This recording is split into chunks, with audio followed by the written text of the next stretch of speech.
ok gars yi siyaar naa leen di wax bismillah macha allah mbokk yi amateurs yi mbaa yéen a ngi si jàmm foo leen mën a nekk ci àdduna bi wërngal këpp naa leen jàpp loxo di leen wax joyeux Noël ah Dev Live Lamb Diaspora ci Instagram bi Dr Jules ci YouTube bi Thierno yaa njëkk dugg topp si Seydi Fat Bintou maa ngi leen di nuyu bu baax Neola Diena de Amadou Gueye maa ngi leen di kontaane comme ni ngeen ko gisee nii ci fond bi yaa ma tourné affaire bi tuuti comme ça ngeen xool ko ba voilà face to face bi di jégalu ci angle mais c'est juste pour ngeen mën a am un aperçu wala di seetaanaat parce que leer na ma ñu bëri seen saa ngeen ko baax Momo Sonko maa ngi nuyu Pape Braham Diop Sister Adjita noonu leen Amen the Great waaw loolu leen da ci baax xamuñu épingle commentaire bi nii ah Top Sen transfert d'argent international ah. Alors xam nga yónnee docteur link bi anamu sax voilà ma dem fële ca comment ça s'appelle waa coach Dawit moo ñëw nag maa ngi nii coach Dawit coach Dawit alors wait a minute fii la waaye man sama connexion bi tey man loolu xam lu mu demee noonu xaar leen tuuti waa sëñ bi donc maa ngi leen di bëggee bu wéere di leen wax namoon naa leen loolu naka feeti mbaa ça se passe bien mbaa yéen a ngi koy enjoy ni ngeen ko bëggee di leen wax mes meilleurs vœux je pense que mën nañ commencer di ko waxante pour l'année 2026 ñu fekkee ko ci jàmm vraiment 2025 bi ñu dundee 1er janvier ba agsi fii ñu dundee ko noonu ci 2026 kenn su ñun bañ a manqué ak suñuy mbokk xam nga Seydi Carter maa ngi lay bëgg bu baax Manta Mboup yow it maa ngi lay kontaan waaw docteur maa ngi seen mi ngi ñëw su ko defee ñu xaw a ñëw ci face to face quand même c'est quand même bien honnêtement pour dire vrai c'était organisé il y avait pas de violence c'est déjà très bien ok beneen bi ci topp mooy mbëri ñëw nañu quelque rek ñoom ñëw mais mbëri mag yi ñëw nañu ak gëru combat spécial yi ñëw nañu xas-xasloo am na waxante am na weccante ay kàddu am nañu temps pour wax voilà y a pas eu de débordement honnêtement c'était une réussite wax dëgg neex yàlla xam nga ñun moom on est très critique quand même dans le sens positif mais pour dire vrai man j'ai rien à dire honnêtement franchement donc li ci des rek moom mooy ñu def seen open press le 28 la bu soobee yàlla ils vont faire seen open press le 28 ça va être le dimanche ok Sénégal day football samedi bu leen ko fàtte gannaaw suba sax parce que actuellement tey le 26 donc Sénégal day football contre RDC donc ñu ngi leen ñaan ndam lu rëy tu vois beneen bi ci topp jéegulu na gars yi commentaire des fois laay lire moo tax mu xaw ma def ay rey affaire yi quoi alors le 28 moom mooy affaire fédération donc fédération bi la coalition Songu Daan finalement ils ont choisi Keba Kanté comme seen candidat ok donc sur les 7 candidats je pense que les 4 ils ont parce que dañu waxoon dañuy voter seen biir donc sur les 7 les 4 ont voté pour Keba Kanté donc Keba Kanté moo leen di jiite ok donc léegi pour mu leer suñu demee élection le 28 dimanche ñetti candidats yi moo war a am y a Bira Sène y a Keba Kanté et puis y a l'autre là comment dire Manga 2 ñoom ñetti ñoo fay nekk d'accord bon pour dire vrai man Bira Sène laa gis c'est pas mon choix nag pour dire vrai man nekkul sama choix personnel mais moom laa gis ni moom moo xaw a gën a am profil bi tu vois Keba Kanté il est jeune moi j'aime bien que la jeunesse di jël poste yi di dem mais peut-être ñàkk na benn côté du ma ne xam làmb mais xam gestion làmb ok xam gestion làmb peut-être c'est ça son défaut défaut je dirais c'est peut-être un peu trop mais admettons tey su fekkoon ne bokkoon na ci conseil làmb xam nga CNG ma ñëw mu am fa benn poste xam un peu nu muy demee et tout dina xaw a xam système nu muy doxee quoi mais vraiment bëgg na làmb bëgg rek làmb rek tax gënul tu vois bëgg làmb rek gënul maanaam doyul plutôt mais ak lu waay mën a wax il a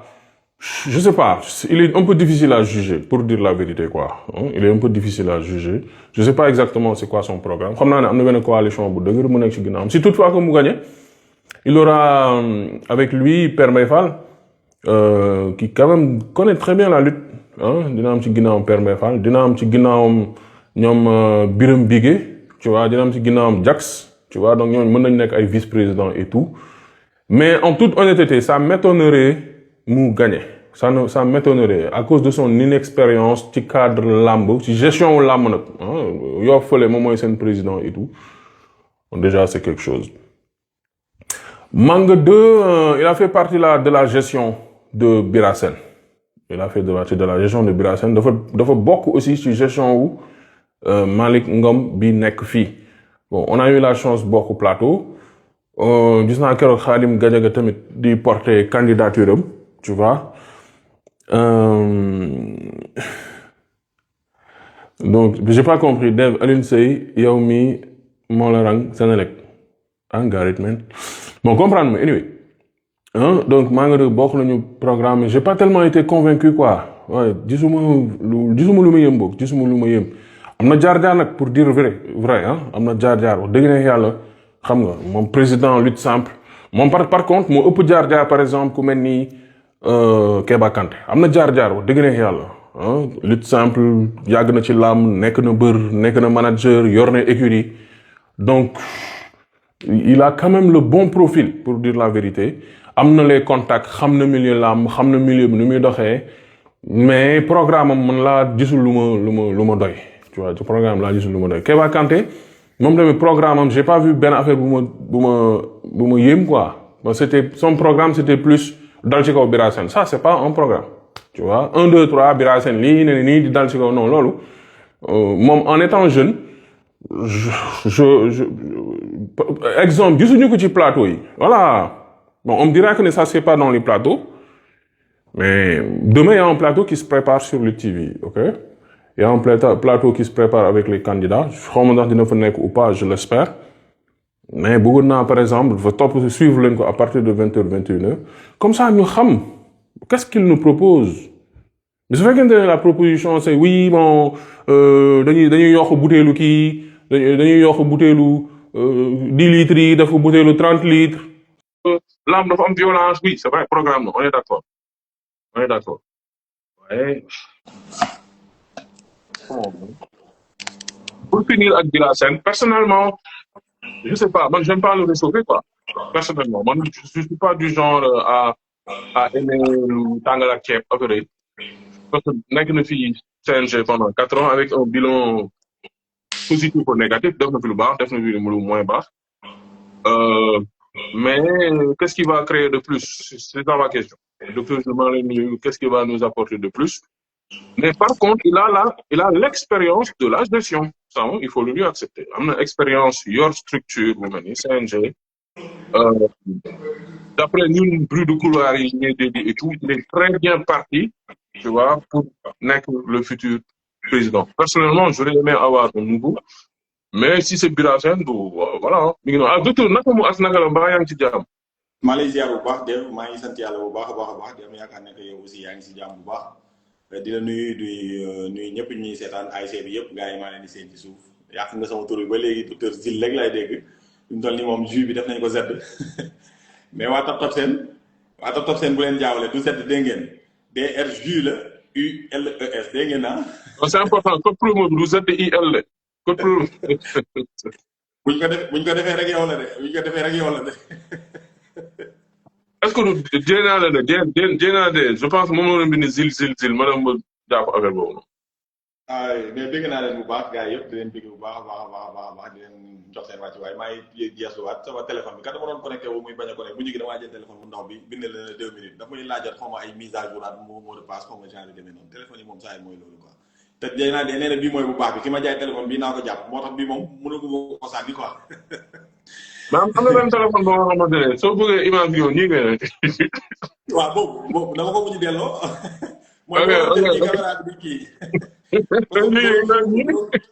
loolu ful quoi non beneen affaire la baaxal la ki sàcc sama téléphone bi ci auto bi rek moo ma tooñ te gars yi jënd luñu ma téléphone boobu ba léegi waroon nañ maa jënd xam nga Dave di sàcc bi ñu sàcc sama téléphone nag Dave laa doon waxal téléphone de Dave neen daa jékki-jékki rek dégg bur rek waa ji yóbbu na sama téléphone bu yàgg. mu demee nii ah billahi muy noonu de. bon en tout bëgg naa cas leen bu baax a baax di leen jox seen wàccuwaay bu baax a baax di nuyu ñaari champion yële mooy seen ci sama ginnaaw diggante général ak ki nga xamante mooy Alioune Seye numéro 2 mais maa la dégg sànq ci fédération bi.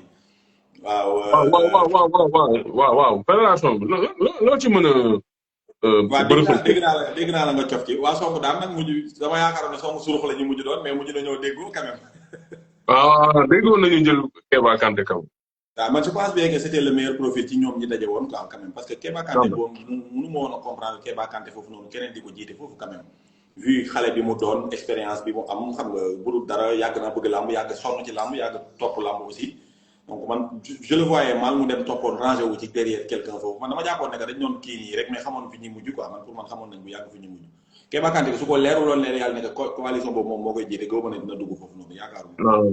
non. à un moment donné parce que coalition boobu ils ont essayé de jéem nañu dugal coalition Manga ci coalition Manga bañ mais je viens de comprendre lu tax parce que Manga ak Keba Kanté voilà. Voilà, donc c'est un peu ça quoi. Donc je voyais mal daal bi Keba Kanté di topp ci ginnaaw kenn foofu noonu kenn quoi donc nag li may ragal nag mooy yaa ngi wax naan 3 candidats la ñuy am mais est-ce que ñoom bu fekkee jotuñoo déposer seen candidature ba pare bu fekkee comme élection présidentielle yi Sénégal yi ni muy demee est-ce que seen bulletin du nekk foofu parce que ñoom dañ leen considéré comme ay candidats déclarés yu déposé aussi. Donc nag je sais pas comment ils vont s'organiser ndax dañuy ñaan ñu retirer seen ay bulletins bu ko defee 3 bulletins rek nekk fa ou pas je sais pas comment ils vont organiser ça mais daal espérons que noonu la nar a demee parce que waa làmb bokk ñoo même Sénégal sax élection présidentielle am na ñoo xamante ni dem nañ votel paa bi nu mu tuddati sax damay fàttali nu mu tudd ak am ñi dem votel Cheikh Ahmed Tidiane ñi dem votel mooy paa bi Ousmane Sonko kii yaloon rek mooy fàttali turam bi voilà doyen Habib si doyen Habib. ok voilà donc am nañ ay voix yu bëri yu sànnee ko foofu donc dañ leen di wax ne bu leen ma votel dem leen ngeen votel Diomaye waaye ñoom kanam la ñuy xool kanam gi la ñuy xool rek xàmmee ko donc nag da nga dem foofu ku gis Père Mbaye Fall ne man sama yoon nekku ci kee Père Mbaye Fall laa xam moom laay votel da fekk Père Mbaye Fall nee na votel leen Keba Kanté yow nga dem votel Père Mbaye Fall moo tax bu ñu mënee déggoo ak comité électoral bi bu ko defee ñu rocc seen ay bulletins su ko defee nag yaakaar naa ne ñu bàyyi fa Keba Kanté kese donc defe naa bu ñu amee 3 candidats bon élection bu neex Manga 2 Bira Sène Keba Kanté bon vraiment équilibré na quoi te ñoom ñëpp kenn ku si nekk am na loo def ci làmb ñu xam ko Manga moom yaakaar naa takk na ci ngemb moom rek moo ci le seul lutteur sax d'ailleurs donc nag association mbër yi xam naa dinañ ko jàppale voilà donc pour mu jéem a gagner bu fekkee Bira Sène bon il va essayer de convaincre avec li nga xamante ni moom la fi jot a def ak ne eggaliwu ma dinaa jéem a eggali li ma fi bàyyi genre demee noonu voilà donc bu dee Keba aussi tamit day ñëw pour indi air nouveau gis naa nag c'est le chouchou du public Keba moom moo ëpp xale yi moom lañ gën a topp daal surtout jigéen ñi. waaw côté âge moom il part favori honnêtement côté âge moom. voilà donc et il faut toujours aussi tamit favoriser la jeunesse man pour man de waaw il faut favoriser la jeunesse parce que mooy espoir bi xam nga te lamb soxlawul maslaakat quoi pour yor ko waaw lamb soxlawul maslaakat pour yor ko gis nga Manga dëgg la nag am na xatar tuuti xatar nii mais man bëgg naa rigueur mais seulement rek si quand il s'agit de lamb moom day maslaa ci côté lamb. mais bu fekkoon ne que par exemple jikko bi mu amoon ci jamono yi muy bëri ak jamono yi nga xamante dañu di ay avant muy dugg CNG boobu jikko boobu mu amoon man neexoon na ma quoi voilà donc Bira dafa bëgg maslaa Bira man loolu rek moo tax mu dafa bëgg maslaa trop quoi ay non c'est-à-dire c'est pas grave yooyu ab jox ko ci làmb da ngay sadi pour gérer ko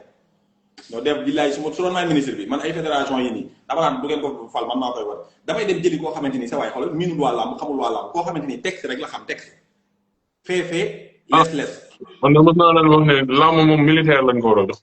non mu wóor na yàlla jaral na ma dem jëli génie militaire boo xam ne dama koy daggal salaire carrément. ne ko bismillah del sol tenue sax boo ñëw stade del sol tenue. yoraale boo yore mën a yor boo mën a yor métraillé sax dee ko yoraale ñëw toog ci stade. non làmb il faut nga sakk pour mën leen a gérer parce que dañuy sakk-sakkul da ngay di gën a sakk pour mën leen a gérer. mais tant que yaa ngi négocier rek man pour man mooy loolu en tout cas daal que le meilleur gagne ñoom ñëpp vraiment gis naa ne que bon peut-être que sonn nañ pour lamb li tax ñu déposer seen ay candidature tamit bëgg nañoo am dara voilà donc ki gën daal ci lamb yàlla na fa yàlla teg voilà donc man personnellement moom ça me laisse au pôle nord ku ko ci mën di gagner mais daal ki gën ci lamb yàlla na ko yàlla teg beneen bi si topp mooy essai la rek bii mooy la première fois kii ñëw aussi mooy doon cobaye bi parce que moom wax dëgg yàlla moom yaay ñëw def les grandes découvertes et tout gars yi jàng ci say erreurs prochaine élection ñu juger la yow après nag bon ñeneen ñi peut-être mën nañ la sax ëpp chance donc nag il n'est pas encore trop tard donc même pour Malick mi nga xamante ni sax moo fi nekk président CNG mu préparé ko dans 4 ans donc il y aura de nouveaux profils pourquoi pas Dave Lamb Diaspora pourquoi pas Ibrahima Beuz voilà donc yooyu yëpp ce sont des profils yoo xamante ni dans 4 ans yàggul c'est 2030 voilà donc ñu kii ko quoi mais laissons le temps nous dire incha allah rabi d'ici dimanche moom daal genre yooyu ñu voté après ñu xool kan mooy gagné incha allah. Tout à fait. En tout cas, suba am na plateau avec Dr Jules, Lutte TV, avec les candidats. Je pense que Birazen va être là-bas, Mangue 2, Keba Kanté, je suis pas sûr, mais on a l'information. Donc demain, Kotlenko à partir de 21h en direct sur Lutte TV, n'est-ce pas? Comme ça, ñoom danañu jox ñu seen bilan. Donc l'élection va se passer le 28 bu soobee Yàlla, le lendemain du match Sénégal ñu ñaan la ñu am ndam bu rëy ci kanamu République démocratique du Congo. Alors tey balaa ñu dugg du trop. On va parler du face à face bi amoon 5 fële ci Batora bon endroit bi ça a été changé man ci jour bi sax instant laa ko yëg non la wax ci loolu dernière minute on n'a pas eu l'information Driss maa ngi lay nuyu Fall MNM sama waa ji. waaw on n'a pas eu l'information je sais pas pourquoi changement bi bon wax pour loolu du yaakaaruma ne lu kii la sinon j'allais appeler Makan peut-être dinañu doon wax mais man woowuma ko pour laaj ko exactement lan moo waral changement de dernière minute bi. Voilà, donc, mais Batora, ils ont la capacité d'accueillir ce face-to-face. Ouais. Donc, on a et puis tamit voilà, xaj nañ fa et puis neexoon na xam nga vraiment donc changement bi nag xaw ma lu ko waral cosaan lañ ñu waxoon je pense bien cosaan la woon ah. Voilà, cosaan lañ waxoon mais finalement dernière minute la changé xaw ma nag lu ko changé mais de toute façon l'essentiel est que les 2 lutteurs étaient là l'ensemble aussi tamit était là peut-être que l'information est passée à temps et puis wax nañ ko ñëpp ñi nga xamante ni voilà. mooy loolu quoi donc loolu laa ci mën a wax quoi côté changement bi noonu organisation bi ça va macha allah xam nga gis nañ ne que Lamine a bien géré le face to face ñëpp wax nañ donc cela un peu aussi li Makam doon wax keroog 2S yéex a commencé bi moom moo waral aussi tamit face to face bi liñ bëggoon amuñu ko mais bii booy xool teel nañoo commencé liñ ci dugal yëpp bëri na mais terewul ñaari mbër yi jàkkaarloo nañ te yaakaar naa ne loolu mooy aussi tamit l'essentiel bi quoi je pense bien. Ok, très bien, très bien. Par rapport ak dernier face to face bi ban différence nga gis. waaw bon dernier face to face bi booy xool bu keroog bi bu ñu leen joxoon kàddu ñu wax moo naroon dàq. boobu amuñu woon jot wax quoi ñoom ñaar. voilà waaw boobu noonu bu ñu leen joxoon kàddu ñu wax moo nar a dàq bu tey bi parce que bu tey bi li tax maanaam dangar gi tax dese na koo am trop mooy seen sortie yi ñu def ñoom ñaar récemment mooy point de presse yi ñu def daanaka li ñu waroon a wax ci face to face bi booy xool dañ ko wax bii nii peut-être que c'était juste pour donner aux amateurs li ñu waroon a am te amuñu ko rek mooy ñaari mbër yi taxaw jàkkaarloo loolu rek lañ leen kii mais booy xool li ñuy wax ci seen point de presse yi rek moom lañ ñëw répété waat fii peut-être que aujourd'hui le format bi xaw na changé tuuti le fait que ñu teel leen a poser ay questions kenn ku si nekk répondre. Ça c'est bien. Voilà donc c'était un peu bien aussi questions yi aussi tamit xaw na différé mais booy xool li gars yi di wax ci live yi di ko wax ci plateau yi loolu rek lañ ñëw waxaat mooy liñ confirmé voilà donc suñ dugg see nag ci biir face to face bi je sais pas nag si tu vas relancer wala ma enchaîner. waaw vas-y. voilà dama seetlu ne que su côté Alioune Seye numéro 2 il est un peu frustré de li muy dégg ci nit ñi di ko wax. waaw je suis d'accord avec toi dafa mel ni moom day déglu nit ñi naan lu nit ñi di waa nee nañu xaw ma nag yaa gën a féete xale.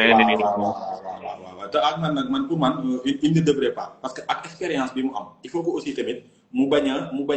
indiwaale loolu man pour man dafa war a jouer ci expérience bi mu am nit ñi nee nañ kii moo ma dàq bëri man xeex rek laa mën je pense pas que sax loolu la nit ñi wax parce que Alioune Seye numéro 2 bu dàqul bëree général dàq koo bëri de. en tout cas bu fekkee ni afam nit ñuy wax loolu man bokkuma ci ñi ñuy wax loolu Alioune Seye numéro 2 man compétition laa koy tiital ci combat bi ak doole mais su fekkoon ne par exemple ñoom ñaar tolloo lañ doole non buñ tolloo woon doole su fekkoon ne man sama gëm-gëm mooy ne que ñoom ñaar dañoo tolloo doole je ne donnerai jamais général Malika favori parce que man xam naa ne ndoxtu bëri bi ci Alioune Seye numéro 2 sa waay imagine koo xamante ni yaa takkal la dëggee numéro 2 ngemb yàgg contact ak ki nga xam ne ay Balla Gaye numéro 2 sa waay jiitu écurie waalo foofu noonu. ok mais je suis d'accord mais. soo xoolee biir arène aussi yan combat nga fàttaliku mu daan fi jël bu extraordinaire aussi. non parce que en général combat yu nit ñi fàttaliku yu gën a récent Boy Bawal la yu gën a récent Moussa Ndoye la te yooyu da cee daan. waaw c'est-à-dire xam nga de mën a bëre ba pare mënatoo bëre loolu amul ci àddina maanaam mënoon naa bëre mais mënatuma bëre loolu amul. soit da ngay en fait parce que souvent da ngay dégg loolu dafa mën a bëre mais ci lan la ñu sukkandiku en fait est-ce que ci mbapatam moo tax. ñu koy wax est-ce que loolu lu yàgg la mais su fekkente ne nii maanaam c'est dans un maanaam lu bees munoo lim 5 combats yoo nga xamante ne dafa extraordinaire quoi. waaw léegi déglu ma expliqué la dama ne la par exemple tey jii booy xool 5 derniers combats Alioune Seye numéro 2 bëre amu ci ay dóor rek ci am est-ce que yaa ngi dégg. waaw yow rek laay déglu.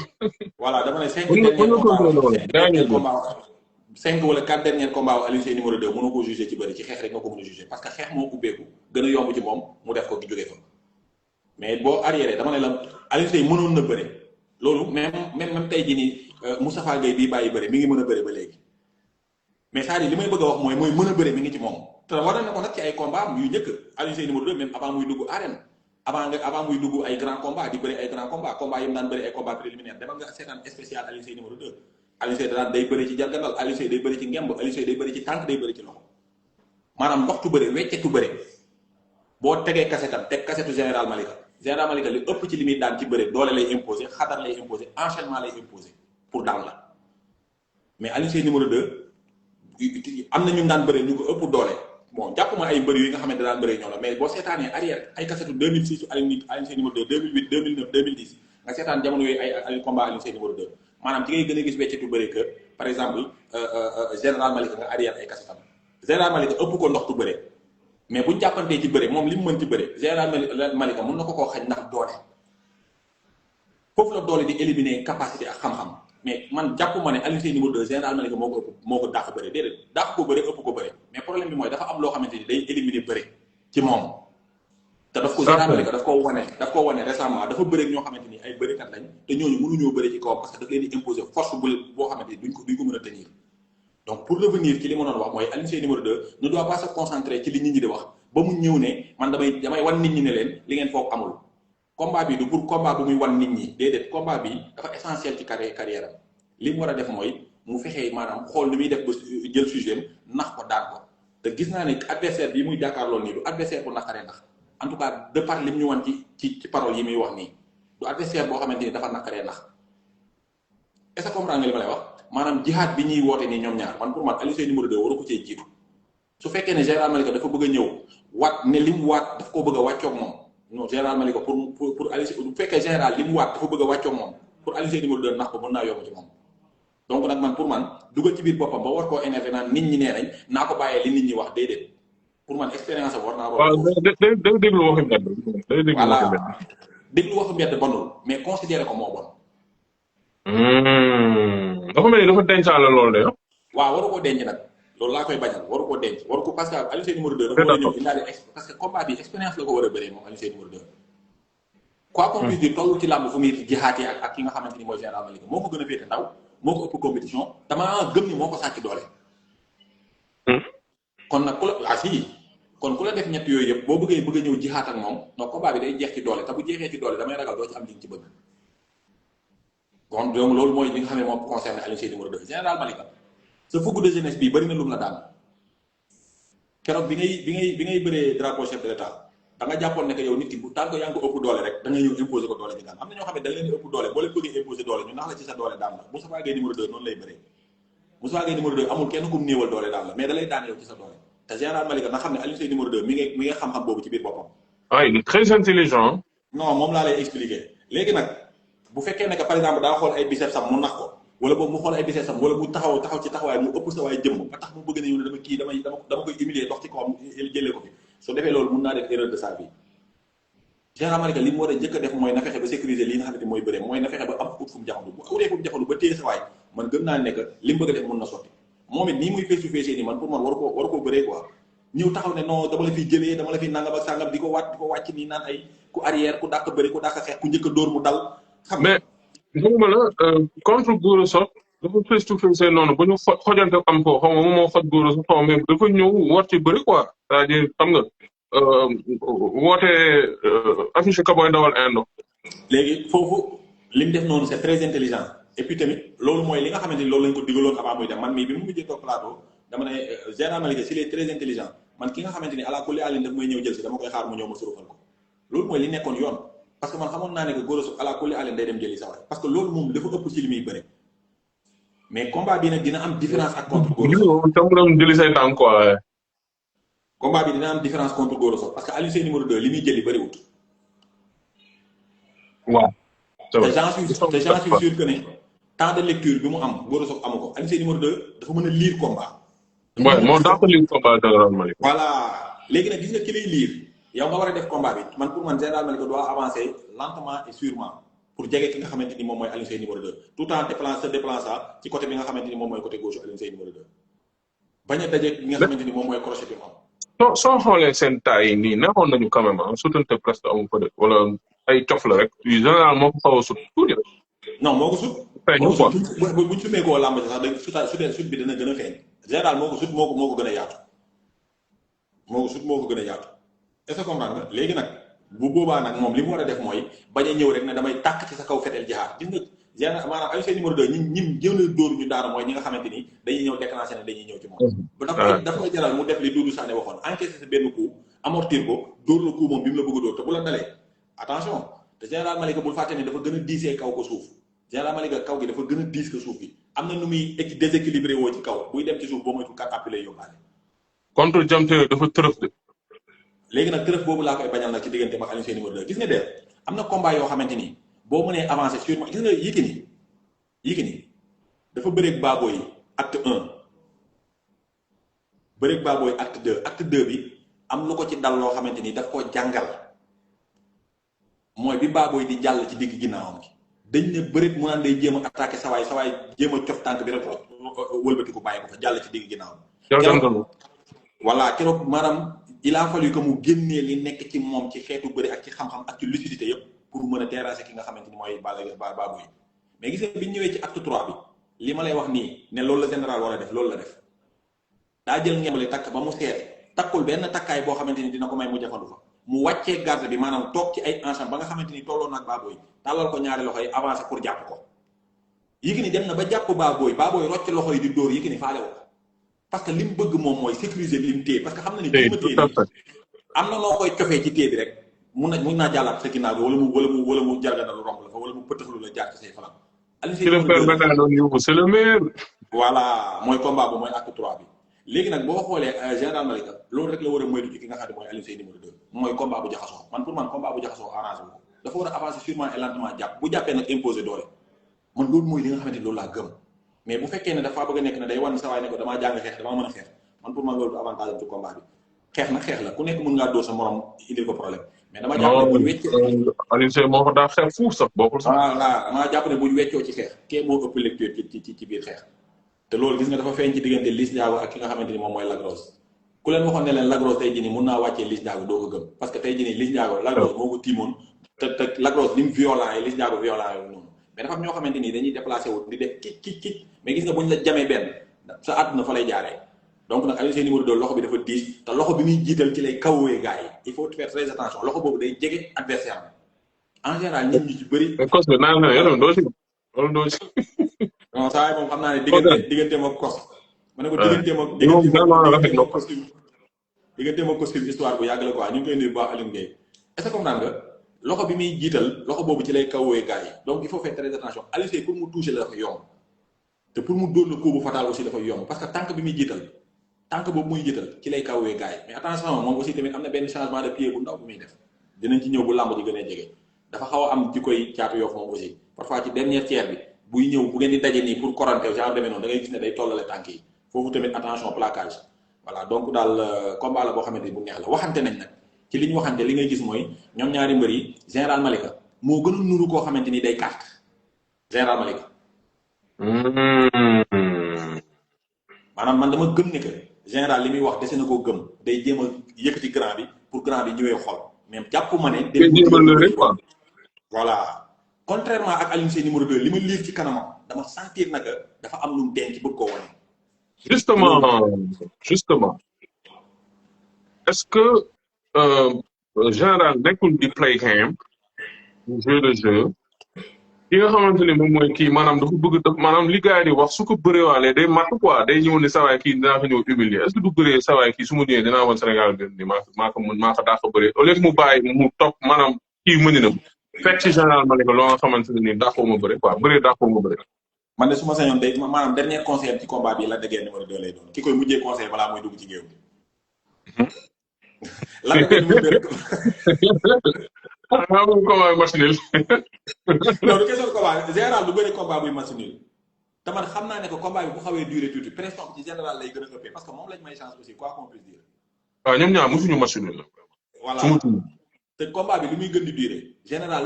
day bëgg a abréger combat parce que danaa non kii waruma taxaw moom parce que fa ma war a jëm du kii moom ma war a téye te lu combat bi di gën di durer kee di gën a énervé mooy général di gën a énervé pour ne damaa war a jeexal combat bi fa la ouverture Alioune Seye numéro 2 di gën a leeree parce que kii ñëw te ñëweewul xel kooku pour nga def ko li nga ko bëgg a def mooy gën a yomb ko ki nga xamante dafa ànd ak xelam di ñëw moo tax may la su ma sañoon dernier conseil yu sawaay comme ñoom ñaar ñoo bokk écrit na doon la déggee numéro 2 bu mu yàkkamte li muy def Alioune Seye numéro 2 bu mu teel a engagé combat bi Chérif wax na lu grave ci commentaire yi. ah lu wax xam nga instant man su may développé du ma lire loolu lay problème bi damay séet gars yi muy naaw nii rek. non guitare ak waxatu moo àndul sax t'inquiète. voilà bés bu bëri ak public bi day daan. ah bés bu bëri dafa koy humilier li ma gars yi wax daa xaw ma lii daa xaw ma laa. non bul sax je suis d'accord avec toi dafa war a bëri expérience. bul sax sonn waaw bul sax sonn voilà donc nag li ma la ci wax mooy loolu général Malika dafa war a ñëw pour moo war a diriger combat mais nit naka la ko war a diriger mooy il doit avancer sûrement et lentement est-ce que comprendre nga Alioune Seye numéro 2 maanaam sévère wul ci bagarre de but day liir def benn kii liir def benn nag kooku dem jàppi ko yomb na xam nga kan moo neexutoo yoon dem jàpp ko Modou Lo koo xamante ni maanaam à tout moment à distance comme rapproché mun na la koo limbax mu nekk problème mais Alioune Seye numéro 2 en général benn marteau la yor quoi marteau boobu noonu bu la rëccee Alioune Seye numéro 2 du dóor laaw du dóor uppercut lu bëri très rarement mais gis nga gor bi nii parfois mooy loolu day kor nag di doon uppercut mais bi gën a diminuer gars yi gor bi la te gor boobu noonu mun na bañ a déranger Alioune Seye général Malika ça dépend si ni muy ñëwee moo tax may la ki lay liir bëgg laa dóor kooku yoon ba jàpp ko dina xaw a yomb ci yow est-ce que comprendre nga léegi nag bu fekkee ne que par exemple général Alioune Seye numéro 2 moom li war a def rek mooy combat bi waru cee yàkkamti dara dem loolu laa lay bëgg a wax nii quoi man pour man warta yàkkamti combat déjà c'est pas à lui de diriger le combat man pour man posture bi mu gën a mën a taxawee mu jëriñ ko ci combat bi mooy posture wu défenseur wala milieu défensif koo xamante ni ci réaction lay bëre. dafa war a fonce combat bi quoi sama la dégg. dafa war a fonce beneen bi ci topp mooy tant que général Malika mu ngi déplacé wu di ñëw ci kawam mi ngi gën a oyof mooy contraire bi nag moom muy déplacé wu di ñëw ci kaw général Malika day gën a diis dolli ci leen diisoon ci kawam beneen bi ci topp mooy na fexe ñu na moytu ñu roofoo bëre bi tëju parce que saa yi daf ko ëpp compétition quoi te man dama gëm ne daf ko sàcc doole. ok waaw parce que taw bëriwul aussi loolu day joué quoi. bu bëree bu tëjoo ci course de fond lañ jëm te bu ñu demee ci course de fond man xam naa général du jeexal. ok est-ce que kii bi du jouer le fait que parce que Alioune Seye bi muy jël combat dafa gàtt matul 3 mois. ci 2 mois maximum 3 la ko jëlee. te voilà kii dafa fekk moom général Malika dafa fekk moom mu jëlee 3 combats ci année bii nii su ma juumul saison bii passé donc yaa ngi koy wax léegi moo ko ëpp compétition ndax loolu mën na feeñ le premier ou pas. moo tax ma wax la ko ci combat bi durée bi mais combat nag mun naa durer te du vite mais combat bi bu jaxasooyee ba pare durée day gën a métti Alioune Seye numéro 2 parce que général compétiteur la quand même quoi qu'on puisse dire aussi tamit mënuñoo bañal loolu général te gis nañ xeetu entraînement yi ñuy entraîné général xeetu entraînement amul simulé amul triché da ngay gis li muy def ci duni endurance la fay entraîné ak poids bi mu am gabarit bi mu am général Malika il respire la forme boo leen tegoon nii ñoom ñaar nii rek da ngay gis ne que sa waay boo leen tegee ci basket bi dëgg-dëgg gàtt 10 kilos dana dem de. ah si bien sûr. Herman Diop maa ngi koy nuyu bu baax mais nag moo tax may la daal sa waay combat grand frère la war a bëri moom Alioune Seye numéro 2. sa waay aussi tamit dafa war a bëri combat petit frère mais petit frère bu mag yàlla waaw il faut jiit ndaw na trop mais boo toogee ci kawam rek xam ne ndawaayam sa waay bu la fettee sa waay doo fa toog de. en tout cas ma fàttali benn affaire parce que Alioune Seye mën na nekk ku cool mais des fois mën na takk ci biir géew bi muy bëre ak ñàkk jariñu Père Khadim Samb mu tëggoon combat boobu noonu dafa topp booy bi yoroon cummikaay maanaam di sottil gàllaaj bi nga xamante ne moom mooy ñàkk jariñu ba énervé ba booy bi dóorante ay coup foofu ba combat bi fa la jaaree yàqu donc des fois dafay wone ay signe d'énervement quoi te ku xam nit ku ne ku xam nit nga xam ne nit dafa bëri jom te am na lenn loo nga xam ne dafa mel ni da koy xaw a denc par moment tu vois donc combat bi nii si boobu mu dem si ak calme bon général Malika aussi moom dafa mën a des fois mën a raté ay examen parce que joxoon nañ ko fils de balle freiné ko je pense qu'il y a 3 ou 4 ans en arrière 2022 la woon suñu juulee donc Guédiawaye la jógee war a dellu Guédiawaye ci Lac de Guiers mais pour nga am ci Lac de Guiers il faut nga jaar fii te kii nag lu neexu ne na il est très dangereux attention docteur Seck. waaw su fekkee ni amoon loo ci mën a dolli ñu jeexale ci combat spécial bi diggante Feugeula bu Ngor ak Baye Mandiaye. waaw Feugeuleu bu Ngor Baye Mandiaye yaakaar naa ne que combat la mais gis nga combat boobu aussi tamit Feugeuleu Ngor li ma koy wax rek mu ngi bëri mbër boo xamante ni dafa jekk ci mag te dafa coriace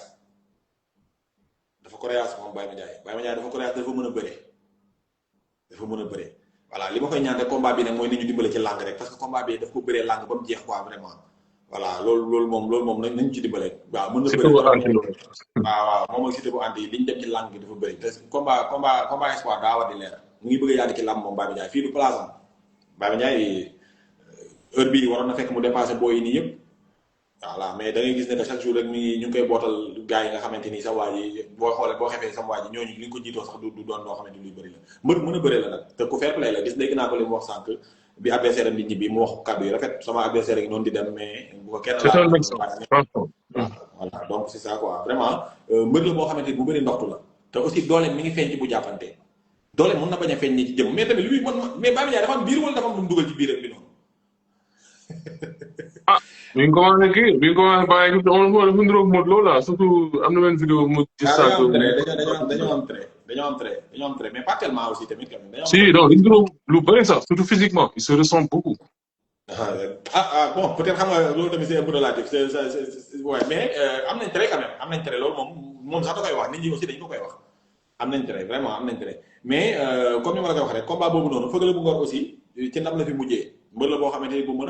a ambiance la gox da koy topp aussi voilà maa ngi koy wax makan bal ci démb ni wax ne ko Toumani Sow yóbbante dama ci yéen nee na ngeen ko bàyyi ngir yàlla yonent bi bateuram ñëw bu ngeen bëggee làmb ci neex waaw loolu moom na ngeen ko négocier voilà mu nekk combat boobu bu baax ci moom aussi moom Feugeuleu bu Ngor pour mu déclencher ci fii mu nekk nii voilà pour mu déclencher fii mu nekk nii faa mu daan ko mel ne Baye Mandiaye pour mën a repositionner waat jël booy yi nga xamante ni ñoom ñoo nekk ci addition bi parce que aussi tamit làmb daf koo yaakaar moom aussi tamit te bokk na ci mbër yi nga xamante ni bu bëree day neex bu baax ko dafay neex parfois aussi tamit mbëru gox boobu noonu ñu si bëri seen ay combat day xaw a jafe mais moom bokk na ci ñi nga xamante ni làmb da leen di wër parce que dafa mën ambiance su làmb voilà donc combat bu neex la ay combat yu neex lañ composé foofu gis naa ay yeneen booy ay fi dëkkat yi xam nga combat yu neex la quoi vraiment donc ñu ngi xaar daal le premier incha allah rabi ñu jox ñu journée bu digne du 1er janvier vraiment incha allah rabi loolu daal lañ ci ñaan. Inch'Allah Rabbi donc loolu jeudi prochain la mën naa ni c'est dans 6 jours parce que tey le vendredi ok donc nañ ko fekkee si jàmm mbiri tamit nekk si jàmm mu bañ a am benn blessure benn gàkk voilà donc les billets sont disponibles franchement démb je pense que magan bi nga doon wax loolu en tout cas seen affiche bi c'est disponible gars yi nga xamante ne bëgg nañ dem jëndi seen pay-per-view c'est déjà présent c'est disponible parce que des mois ko doon vérifier ci site bi 8,99 su fekkente ne ci diaspora bi la 4 000 francs su ma juumul en tout cas vous pouvez aller vérifier tu vois donc stade bi moom entre billets 4 000 francs la annexe loge je maîtrise pas trop les prix mais lu sori 10 000 francs loge certainement 10 000 ok donc loge 20 000 xam naa genre lay nekk en général donc gars yëpp ñëw nekk en masse bien sûr ñun on va suivre le combat on va faire un débrief avant le jour J, normalement, le jeudi, le mercredi, ok? Ouais. Mercredi, c'est NTA, là. Mercredi, on va faire le débrief final, Inch'Allah. Mercredi prochain, le 31, sans que, madame, il y a 31 de ligue,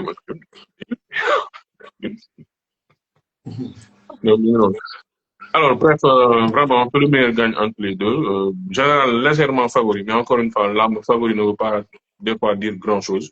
Tu vois, attention à Alioune Seye numéro 2 ndax nag attention maanaam jaan bu am dangar la mais kay aussi mbër muy dem la voilà mbër muy dem la donc loolu alors donc Jules ndax soo amul looy doon li tàggatoo. waaw bon di la nuyu di la jox sa wàccuwaay rek di wax ne que comme c'était le débrief du face to face voilà donc vraiment mu nekkoon face to face boo xamante ni bu am ñam la bu neexoon la vraiment qualité mbër yi ñu fa dajale neexoon na présentation bi félicitations à Lamine Seck sañ bi rafet na. félicitations la.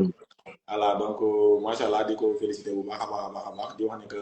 di jox gaa yëpp di daje rek ASC bi maa leen di nuyu di leen siyaar seen capitaine Toumani mi ngi fi dama koy jox nuyoo bi rek moo bëggee ma gaa yëpp gis naa fi ASC bi yëpp maa leen fi gis adoge yi xam nga voilà ASC bi daal ay comment dire grand Abadjan maa ngi koy siyaar Amadou maa ngi koy nuyu bu baax a baax di ko jox wàcc waayam Chérif Boubacar maa ngi koy siyaar bu baax Driss Aljantal maa ngi koy jox wàcc waay maa ngi dégg ngay wax téléphone am xaw ma dafa am problème et tout. waaw yeneen téléphone am dafa toj du mu demee Sall ak yooyu noonu. donc temps yi cat moo ñu topp temps yi moom NTA cat da leen a topp quoi mais yàlla baax na quoi yàlla gën a sori na des ci at mi rek waaw te bañ ñoo topp ci li des ci at mi ak at mi di ñëw incha allah rabbi voilà yàlla nañu yàlla musal ci làmmiñ ak cat yàlla musal ñu aussi tamit ci accident làmmiñ sa temps yi moom wax dëgg yàlla coow li bëri na démb rek saa yi may tooñ bës ndax bu nekk waaye yàlla baax na instant bi nii comme da ngaa nekk sous les radars moom bu la neexee fi mu toll nii bu la neexee waaw waxal la neex mais ñun moom saa biri dawul coow ñun moom dawuñ coow li moom léegi suba tamit maa la dégg ngay ñamal Mbaye Gueye junior mooy papa fils de Mbaye Gueye aussi tamit waaw yooyu di ci mën a ñàkk parfois aussi tamit xam nga les impressions moom voilà donc il faut les donner quoi mais de toute façon on est ensemble affaire yi moom wax sa gis-gis la rek teg ko ci yar ak teggin bañ a offensé kenn Sénégal moom parfois doo xam luñ bëgg parfois dañuy bëgg coow nga ñëw indi leen coow ñu naan la ngaa seetaan te ñoom ñu naan la ngaa seetaan coow leen gënal. gars yi bàyyi la moom. ay ñun moom dawuñ coow li quoi lamb moom ak coow ànd quoi seulement rek dañ ko teg ci kaw respect ak yar ak teggin chaque jour rek lu gars yi bëgg ñu indi leen ko ci kàttanu yàlla voilà di leen bëggee di leen jox seen wàccuwaay bu baax a baax a baax a baax Eumeu Sène seetaan na suñu émission bi ne suñu émission bi neex na trop. waaw ak boy bi boo xam. waaw ak sa bopp quoi dañ ma ko yóbbandi quoi nee nañ ne ki ma ko wax nee na xam nga nee na seetaan na seen émission bi neex na trop quoi vraiment macha allah voilà ba ne ko waaw mooy loolu ñun moom saa yi dañuy topp mbir bi quoi loolu la demee mais di ko bëggee bu baax a baax di bëggee gars yi nga xam ne ñoo ñuy seetaan ñëpp le roi des arènes Modou Lo ñu ngi koy cher Balla Gaye numéro 2 fu mu mënti nekk yàlla ko yàlla defal jàmm namm nañ ko te gëj nañ koo gis voilà gëj naa def apparition donc ñu ngi ñaan yàlla mu ñëwaat ci làmb Lac de Guiers numéro 2 yàlla ko yàlla may combat. ce gosse là il est correct hein. Ce gosse là il est très correct. bàyyi ma c'est bien. bàyyi ma moom day ñoo di grand frère day ñoo di grand frère. non man j'aime bien le côté bu muy andi surtout côté boy nii xam nga. dafa andi benn genre xam nga correct responsable di wax ak ay kii bu leen topp loolu dafa baax quoi. surtout bu fëgg na bu ngor moom Baye Fall la quoi waa kër sëñ Cheikh Diop non pas sëñ Cheikh Cheikh Fall Baye Góor la. Baye Fall bu mag la ginnaaw bu mu nekkee mbër. moom wax dëgg yàlla borom baax moom Baye Fall la dëgg yàlla mais kay moom dafa correct quoi il est correct c'est bien. macha allah donc loolu la donc mbër moom du la tere doon exemple xoolal le roi des arènes rek saa yi nekk fii sa waay ñëw fii di nga am na ay jamono nag boobu booy la woon tintin bi lay watu bàyyi ko fii mu yem fii mu nekk foofu di miime rek saa waay du wax lu kenn xam mais les grands frères la gis nañ ko ci kaamil yi gis nañ ko ci yooyu tamit ce sont des actes nobles xam nga waaw xar day weesu mbote parfois moom da ngay toll foo xamante ni waaw am na yoo xam ne gars yi ñoo xale yi ñoo koy moom quoi mais mag ñi dootuñ ko moom donc lambu charme la lambu crème la li des ci lambu ak ci saison bi fédération bi yàlla nañu ko samp mu ñu bañ a am benn bruit bañ a am benn coow li des ci saison bi aussi tamit yàlla suñu borom sàmmal ñu ko ñu dem ci journée bi neex mbër yi bëree ñi daan ñi daan la vie continue lambu continuer di sàjj loolu daal laa ci wax de. jërëjëf gars yi nee nañ Baye Mandiaye moom ak Lac de Guiers. non du xale de du xale comme ni nga koy waxee de. en tout cas vraiment di ko féliciter am na ay temps dafa mel ni doon jël ci bagage yi ci mambo yi mel ni léegi bàyyi na ko xam nga léegi il correct tu vois ce que je veux dire mais c'est un combat spécial bon nga xamante ni wax dëgg yàlla ñu xaar gis nañu aussi Siteu di def réalisation ak Sayer Gold ak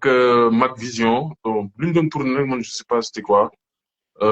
docteur voilà merci beaucoup docteur merci beaucoup donc je sais pas lan la woon exactement. Mais gis naa daal xaw ma da doon fêté peut-être fin d'année ak jabar ji mais c'était à Dionewar et tout donc vraiment geste boo nga xam ne dañuy rafetlu tu vois bon c'est quelqu'un qui est très créatif man j'adore les lutteurs qui sont créatifs quoi tu vois mbir yoo nga xamante ni dañuy andi beneen affaire bu tu vois ça il est très réseaux sociaux quoi xam na kañ lay génn et tout te en général da ngay gis mbir yu bëri dañuy xaw a laax seen jabar yi et tout par choix man loolu daaxuma ko c'est bien quoi tu vois ak milieu lamb nu mu demee mais Siteu ak l'autre comment ça s'appelle Eumeu Sène souvent tu les vois Eumeu Sène récemment dem na soirée Omar Pène ànd ak jabar ji tu vois ce que je veux dire ñëkkoon na dem soirée waale ànd ak deuxième femme bi